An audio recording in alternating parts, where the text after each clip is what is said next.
पिता परमात्मा पूर्ण ब्रह्म सारी सृष्टि के रचनहार,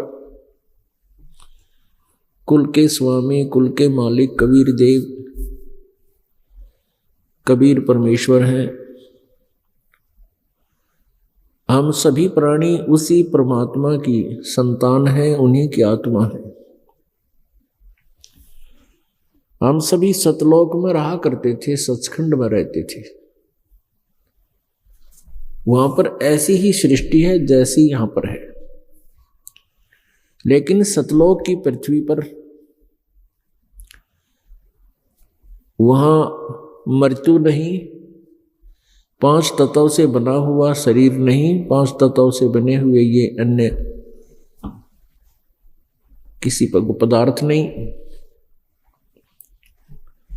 वहां एक तत्व से बना हुआ शरीर है, एक ही तत्व से बने हुए सभी वहां के अमृत आहार हैं। वहां जन्म नहीं होता, मृत्यु नहीं होती,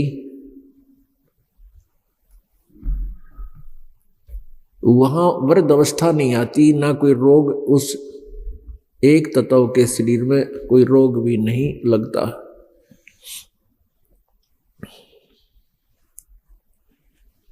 हम सभी वहां रहा करते थे।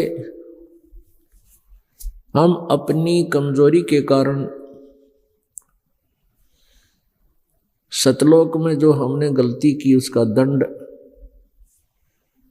हमें ये मिला कि हम सतलोक से निष्कासित कर दिए गए।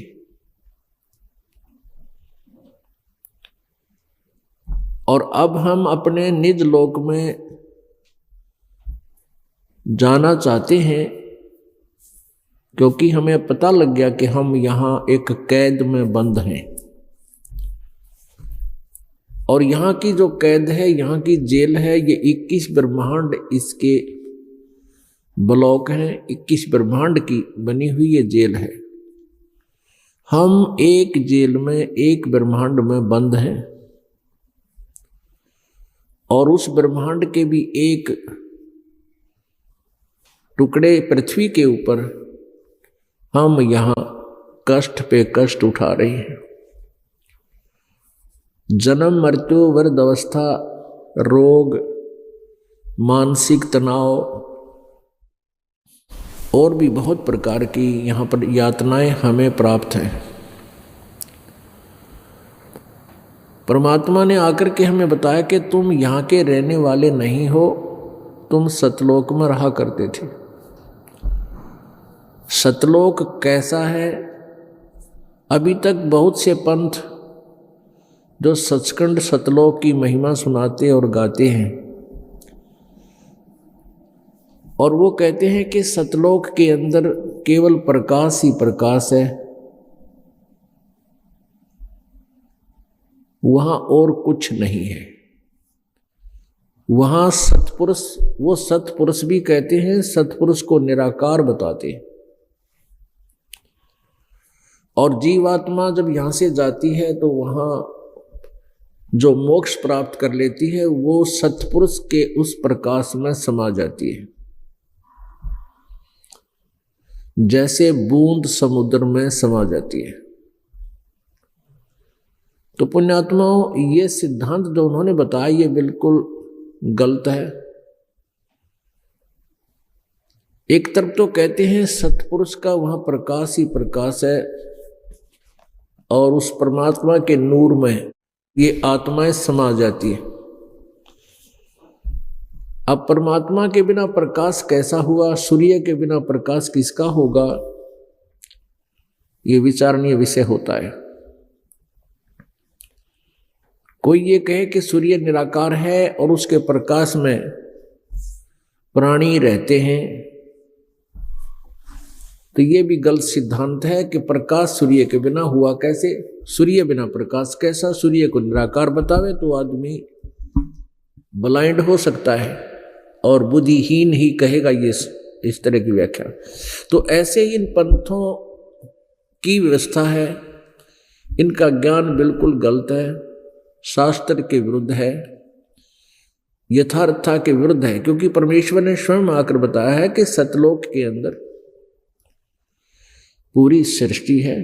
वहां परमात्मा ने सबसे पहले अपने वचन से 16 द्वीप बनाए।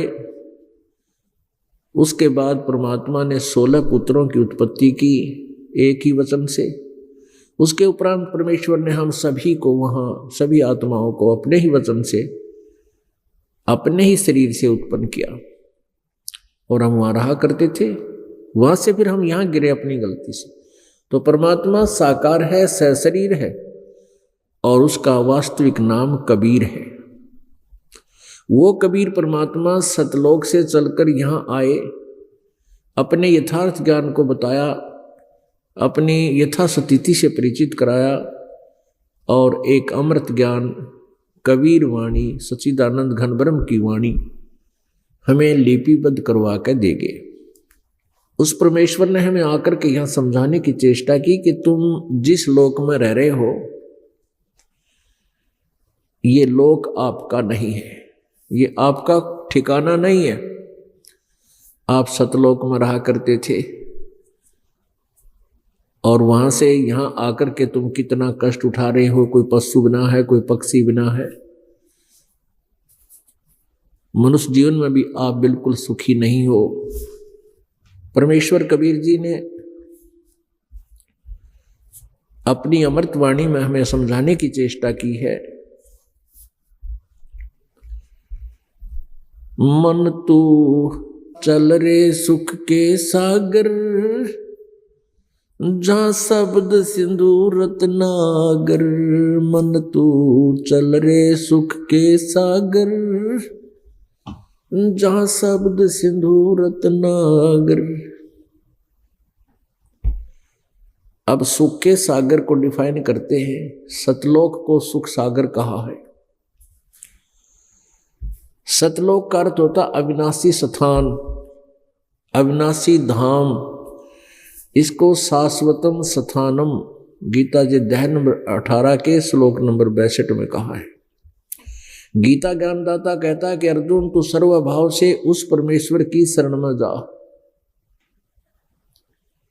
यानी गीता ज्ञानदाता से कोई और परमेश्वर है।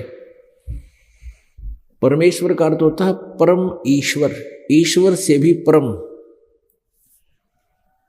तो कहते उस परमेश्वर की शरण में जा, जिसकी कृपा से तू परम शांति को तथा शाश्वतम स्थानम, सनातन परम धाम। शाश्वतम स्थानम का अर्थ होता है जो सदा रहने वाला स्थान हो, उसको प्राप्त होगा। अब पुण्यात्माओं, हम गीता जी को पढ़ा करते थे, प्रतिदिन उसका स्वाध्याय भी किया करते थे, लेकिन पवित्र श्रीमद् भगवत गीता जी के गूढ़ रहस्यों से हम परिचित नहीं थे। परमेश्वर कबीर जी के ज्ञान से उस अज्ञान का मोतियाबिंद हट गया, ऑपरेशन हो गया।